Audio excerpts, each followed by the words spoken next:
let me welcome in DK Joshi of Crisil for his thoughts on the macros. But Crisil recently put out their forecast for FY14 growth. So starting with that, Dr. Joshi, just want to understand what your assumption for growth for next year is going to be. You're talking about a pickup in growth, but what is that premised on?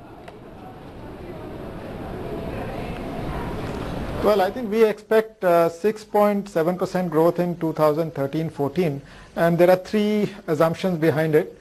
Number one is normal monsoons. That is going to lift the agriculture growth to around 3.5% over a weak base.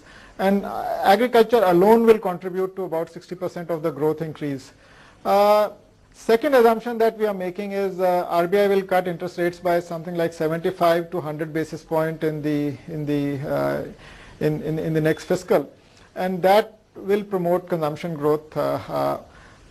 Third assumption is that since it's a run-up to the election, so we'll see government expenditure on welfare, etc. Rise, and that will also support consumption. So I think the story behind our growth upturn is a consumption story. The consumption lift is what is going to revive growth. As far as investments are concerned, we don't see any material lift in investments in 2013-14, and reason for that is that investment pipeline is impaired. It requires a suitable investment climate to persist, and once the pipeline is replenished, I think we'll see the investment uplift beyond 2013-14. So this is essentially a consumption-led growth. Couldn't that be a problem though, Mr. Joshi, because if all your growth upside is coming in from consumption, which is in any case being steady, would that not add to inflationary pressures? You're already running CPI double digits.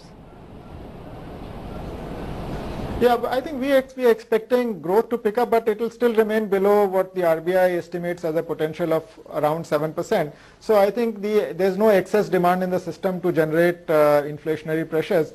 We also expect oil to stabilize at slightly lower levels of about 100, and if monsoons are normal, that will also be good for food inflation, which will remain low. So I think overall 7% inflation is expected in 2013-14, which is I think base effect is also contributing because we've seen exceptionally high inflation in the last 3 to 4 years.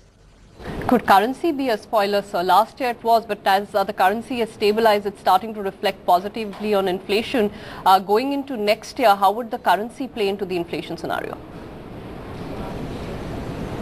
Well, I think, we are very vulnerable on the external front. Our current account deficit is high.